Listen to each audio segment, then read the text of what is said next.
Welcome to Season 10 of the Parenting Aces Podcast, part of the Tennis Channel Podcast Network. I'm your host, Lisa Stone, and I am so excited to check back in with one of last year's podcast guests, Nate Gross.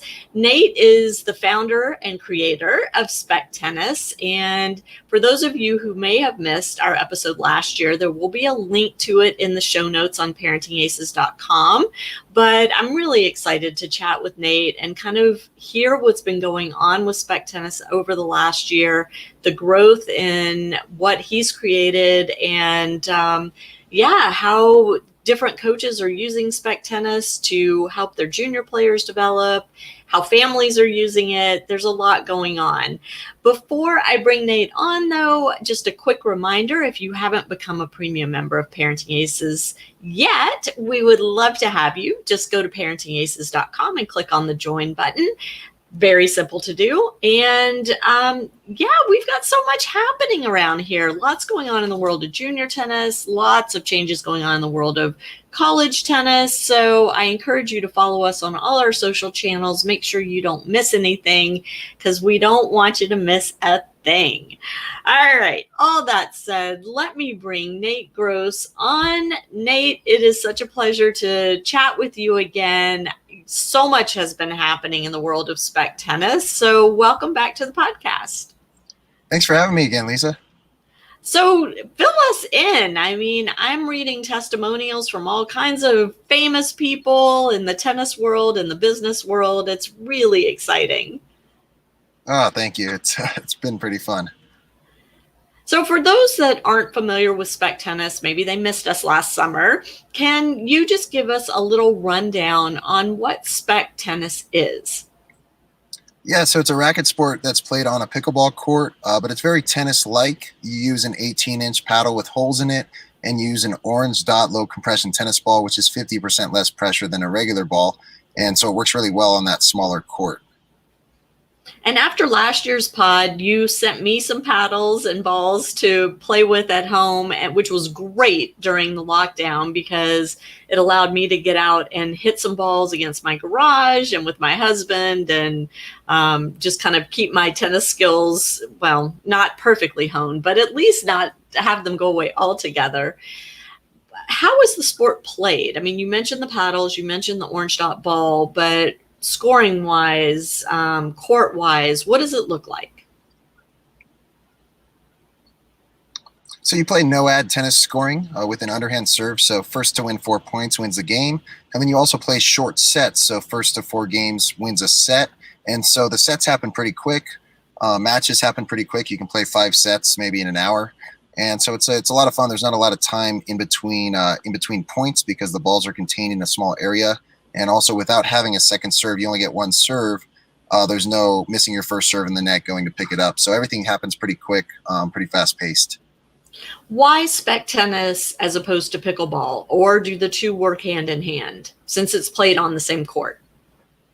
Pickleball, you need a different skill set than you do for tennis, whereas I found with Spec Tennis, you can use the exact same skill set that you need for tennis. And so tennis players coming to Spec Tennis can pick it up quick. Also, people who are looking to eventually get into tennis can learn the skills that are needed for tennis.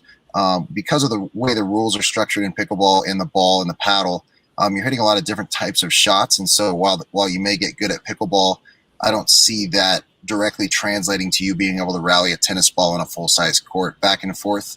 But I've had a lot of experience with players in my tennis lessons, starting them off with Spec Tennis, teaching them a skill, and then you kind of using a progression model where as they get good at that skill, I put them in various scenarios, then move them back a little bit further from the net, and then eventually transition them to a tennis racket using the same skill, just a little longer tool.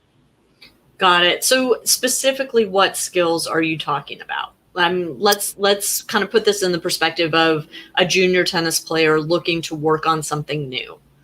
So let's say they haven't learned a topspin forehand yet, so I would start them off with the paddle. The ball is lower bouncing, so they end up with more balls in their strike zone. The court, there's less court to cover, and so for kids, their stride is a lot smaller than an adult, and so they can cover that court like a pro tennis player would cover the bigger court, taking the same number of steps and practicing good footwork patterns like that.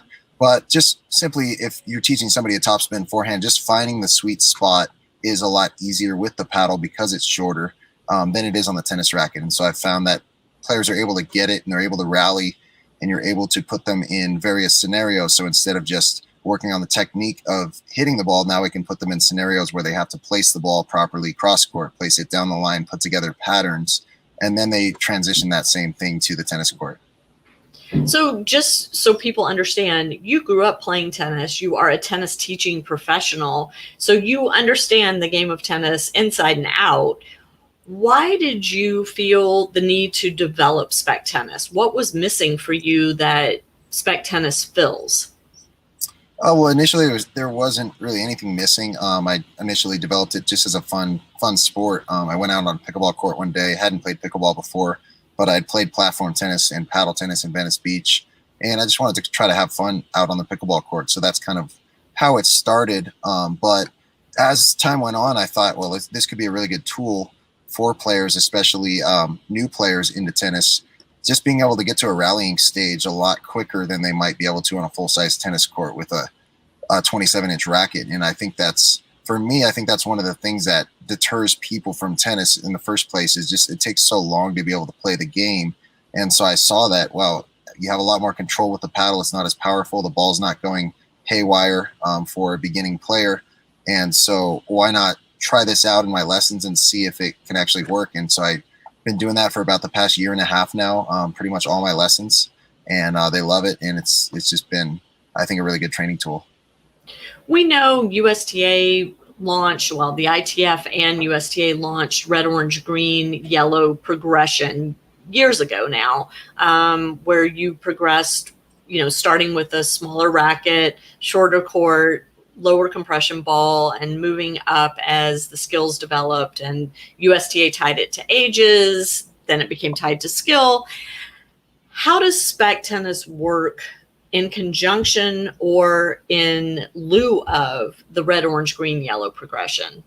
I think you could use it as both. So you could use red, orange, green, yellow, or you can do Spec Tennis instead, or you can do a combination of both. I think that the biggest issue that I have with the red, orange, green, yellow, I think it's a great concept, but I just think that it has this stigma attached to it that it's kids tennis. Like you said, they branded it first as kids, and then they branded it as skill level.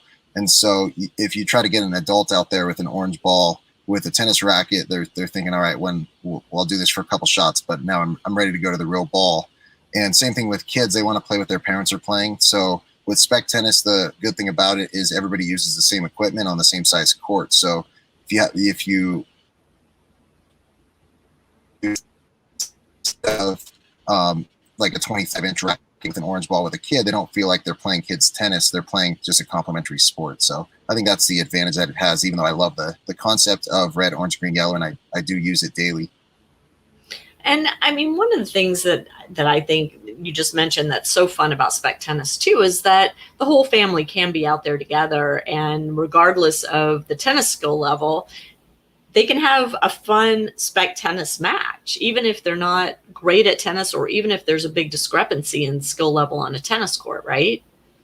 Yes, exactly. I mean, I've seen so many families go out there and play tennis, like on the court next to me, I'm giving a lesson, and it just turns into, I'm sure you've seen it before, it just turns into a disaster where the parents start getting mad at the kids for, not controlling the ball on the court, and it ends pretty quickly. And I actually was giving a lesson. It was five people. Three of them were playing tennis on their own on the court next to me for half of the lesson. And then, I worked with two of them, all in the same family. And then I saw it kind of deteriorate with the family tennis on the court next to me. So when that group came over to my tennis lesson, I brought out the Spec Tennis paddles. We started doing that because I knew that they would already lost their patience with tennis for the day. And then the other two that were in the previous lesson with me saw how much fun these three were having, and they joined up. So eventually the rest of the lesson became Spec Tennis. And I told them, hey, next time you guys come out on the court, why don't you do this instead? Because you're gonna have a lot more fun. No balls are going over the fence. You're not getting mad at your kids. The kids aren't getting mad at you, that sort of thing. And so I think, sorry, that was kind of a long way to describe that story, but I think that has a lot of power in itself. And oftentimes parents too, when they go out with their kids, they might not be the most skilled tennis players, right?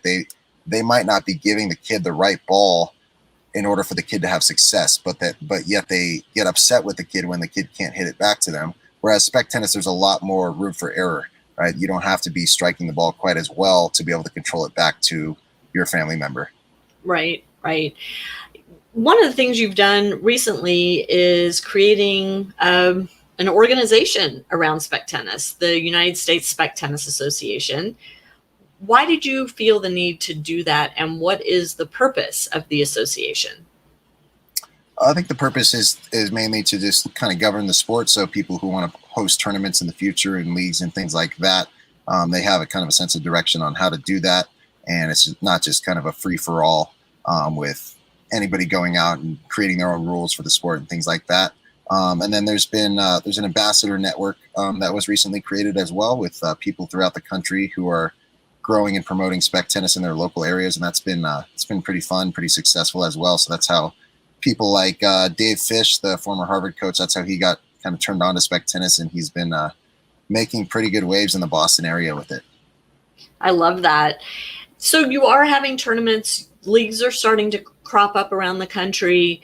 Do you see spec tennis as competing with tennis or complementing tennis? I really think it complements it. Somebody asked me the other day, do you think like these alternative racket sports take players away from tennis? And I don't think they do. I think that if we didn't have alternative racket sports, I think people would be doing other activities, but they wouldn't be doing tennis just because you take away pickleball and spec tennis and all these other ones. I think that they're going to find some kind of activity, whether it's mountain biking or some kind of workout program.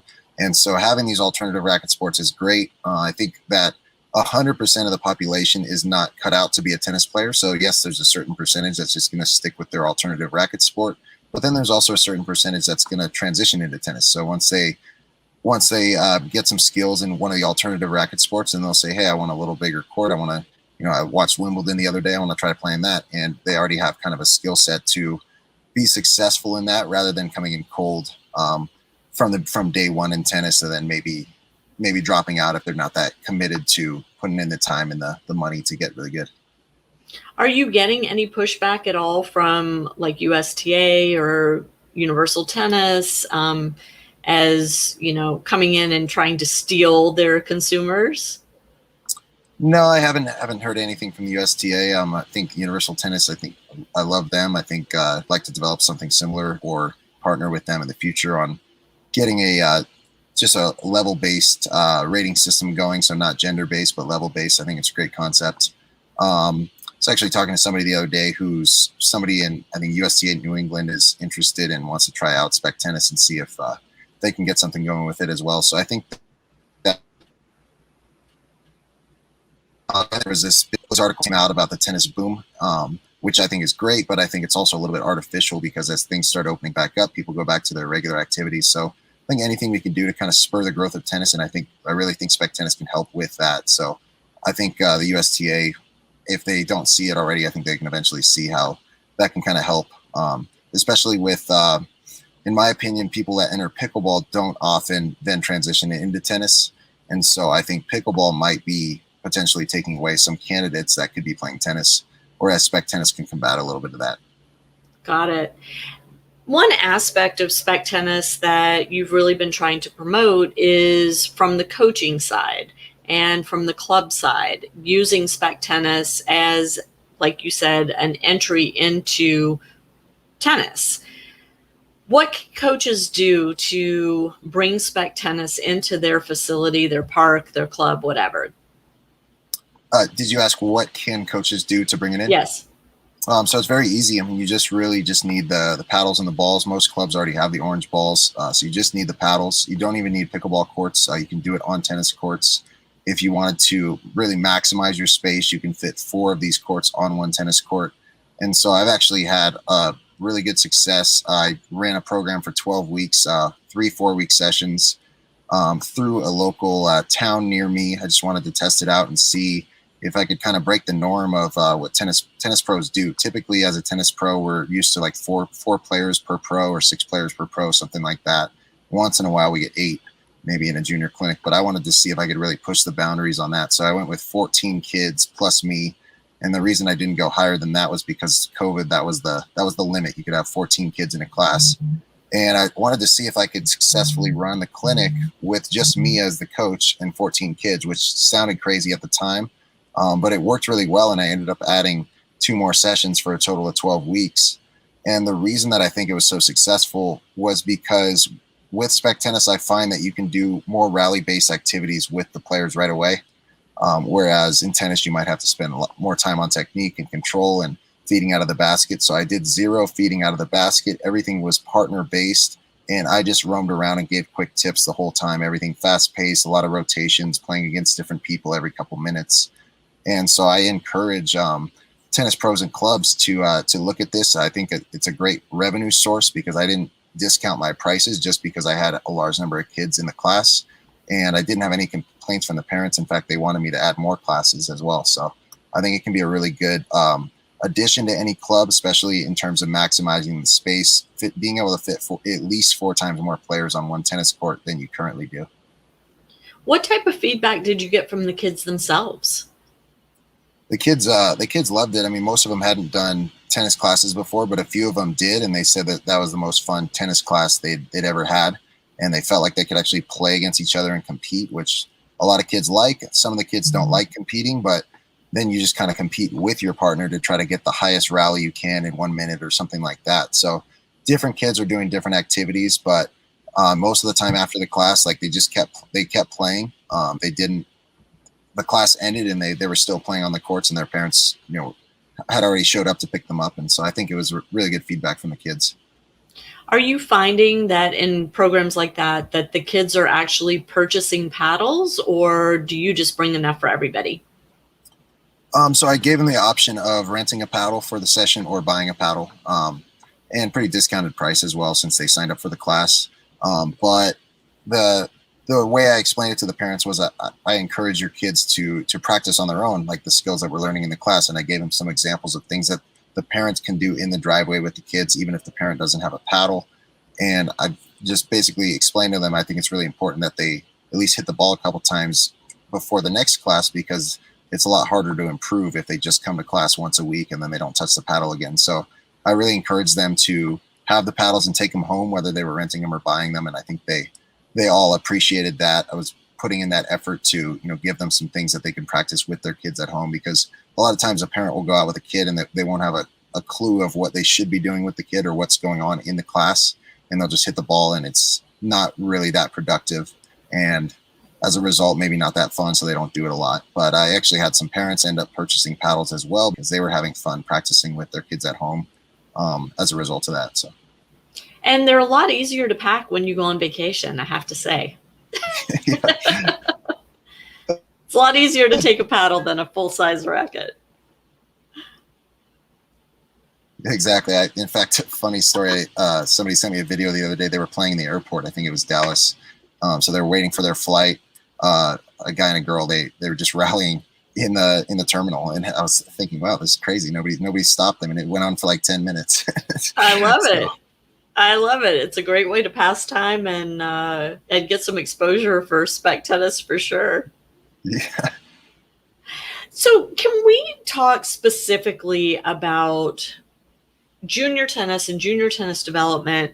If you've got a new player who is, just coming to the game of tennis and you're trying to teach them the technical aspects of a forehand, a backhand, a serve, a volley, an overhead, what are some specific things you would do using the Spec Tennis paddle and the shorter court and the orange dot ball to help them learn the technique, really internalize the technique, and then transfer that to a tennis racket and a tennis court? So if a player's coming in cold and there's a complete beginning player, I usually go through 5 stages on a forehand, 5 stages on a backhand. So the first one is just an open paddle. So the paddle face is pointed up to the sky. So like open strings on a tennis racket, as if you were going to slice the ball. And I just have them block the ball from low to high with very little backspin. So this is like a defensive shot, but I've found that gets them to a rallying stage the quickest versus taking a full swing right away. So they're just really just tapping the ball over the net. And once they can do that, then I'll have them stage 2, add a little bit of slice, but still in a defensive shot. So making the ball rise off their racket as if they're hitting a defensive lob. And then number 3, and I explained to them the reason for the spin is then you can control the ball more in the court. So if you're hitting the ball out and you're hitting it completely flat, you might not have a way to get that into the court besides maybe taking less swing or slowing it down. But if you can start adding spin to the ball, you can control the placement better.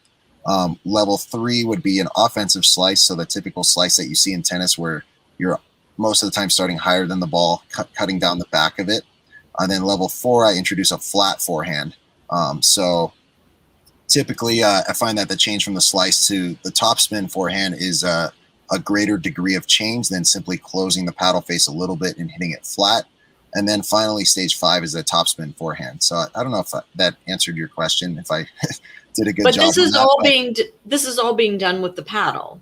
All being done with the paddle, but then I might, depending on what their goal is, like, so some people might take a spec tennis lesson, will stick with the paddle, but other people are taking a tennis lesson, will do this with the paddle. And then within each of these stages, then we'll do it with the racket as well. So maybe the goal is they got to make a 10-ball rally with me with just that simple block swing where they're just tapping the ball over the net. Okay, then they achieve that. Maybe now they need to do it cross court. Maybe now they need to make it past a certain zone in the court. So they got to work on depth. And then maybe after that, then we grab the tennis racket. I'll maybe have them choke up on the tennis racket first and then hold the handle at full length after that. And so basically, without even telling them what to do, they're experiencing this progression of simple to complex or easy to a little bit harder because their racket's getting bigger as they're going through this process. And then I was going to say, you're just extending the lever, right? Exactly. And then if I wanted to continue from there, then we switch to a green dot ball or a yellow ball after that. But typically when I introduce the racket, I give them the same ball because then they're only thinking about one thing. They're thinking about finding the center of the racket. They're not worried about the bounce of the ball bouncing at a different height and having to maybe change their footwork based on the ball that I'm hitting to them now. So that's typically the progression that I'll take them through. And I'll do that multiple times in a lesson. So they get so used to, they're just really training their brain to find the center of the paddle or the racket. There's no transition time when they switch back and forth when they do it that way. So initially, if you grab the paddle, maybe you mishit the first ball when you switch to the racket. But after going through progressions like this, it's just the brain is trained to find that now, which I think is great. So it's like I switch to a ping pong paddle, I can hit on the center. I switch to a tennis racket, a squash racket, whatever, pickleball paddle, hit on the center. But that's because I've done it enough where I've just trained my brain to move the racket to the right spot. Right. And so what if you have a player who, they're established as a tennis player, but you're trying to teach them a new type of spin or a new type of shot? How would you incorporate spec tennis and the paddle and the ball to help them learn, for example, a short angle shot or a slice backhand? Oh, so good question. I mean, typically the more established player, I'll focus more on tactics and things like that. So for example, like a lot of kids can't take the ball on the rise very well on the full court, but it's very easy to take the ball on the rise on the spec tennis court. So I put them in situations where they have to take it on the rise. But just kind of the same way, like I would teach them an advanced swing. Like if I wanted to teach them a good slice backhand, I would teach them an advanced swing and teach them the footwork that goes into it and how to put the spin on the ball. But just in that more controlled environment. So lower bouncing ball, shorter beam that they're working with. And then within a more advanced player, it might only take a couple swings before we switch them to the tennis racket because they already have the pretty good skills. Maybe they just have never hit that shot before. Right. But I found that with patterns and tactics, especially like if you wanted to get a kid serving and volleying and they're 10 years old and it's a very daunting task for them to try to do it on the tennis court. I have them do it in spec tennis. They get the confidence. They're not afraid of the ball when they come up to the net because it's a soft ball. They feel like they can cover the court better. So even if the other person hits a pretty good passing shot, they can still make that volley. And then that confidence alone helps them do it better on the tennis court. And I like to use, somebody mentioned to me a while back, talking about futsal, which is a different form of soccer that they use. A lot of high-level players train with it, and it's a smaller field, a little different size ball, less number of players. But you have to be able to create you have to be able to create patterns, and you have to be able to put together plays in that smaller space. And so your passes have to be very precise, and you have to have really good control of the ball. And so I like to think of it sort of like that as well.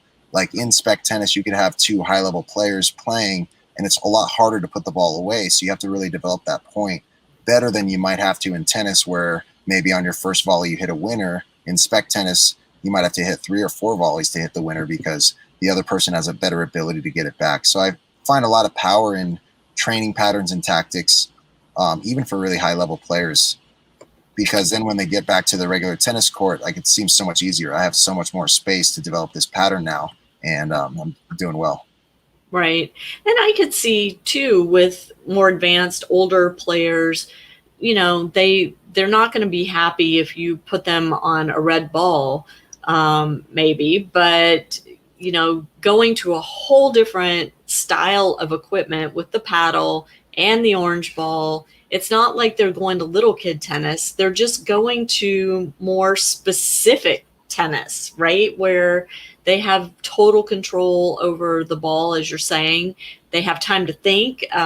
It's the ball's not coming back so quickly at them that they can't get in position. They have time to work on their footwork and those patterns. They have time to recover, and even, like, I would think, working on a player's net game, trying to get them to split step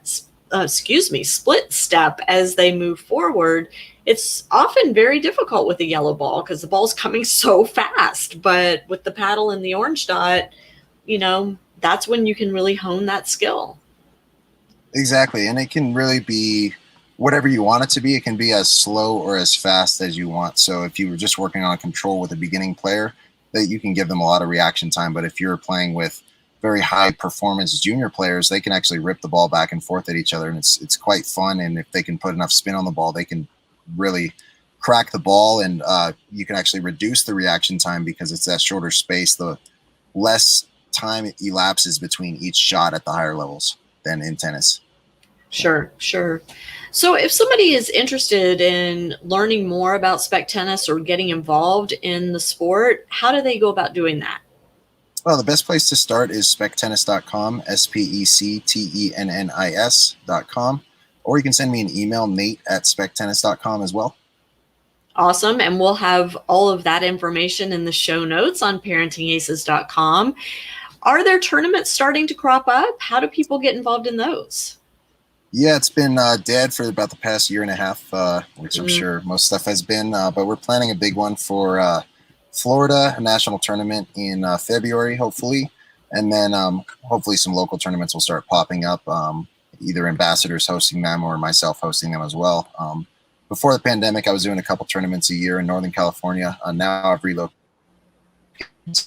to Lake Tahoe, that aside, so got to figure out where the next tournaments will be. But definitely hearing demand from players to play in tournaments and leagues, so that's a really good thing. I love it. It's great news for you, great news for Spec Tennis, and great news for tennis as a whole. I'm really hopeful that more coaches will investigate this as a teaching opportunity for their high performance players too, because what a nice change of pace for the kids that are out there grinding, for hours every day, day after day after day, to do something a little bit different. Hopefully maybe rekindle some of the fun aspect of why they're out there in the first place, right? Yeah, you hit the nail on the head there. I mean, just thinking back to myself playing junior tennis, I mean, it's a grind for sure, and it's lonely out there being by yourself, traveling a couple hours to tournaments. And so just having something nice where, I would go home after school and think, I got to play tennis today. I still loved it, but it's some days you just don't want to play. And so having something nice like, yes, I can play Spec Tennis today, I think that can kind of keep the love in the game. It's just different enough, doing something different once in a while.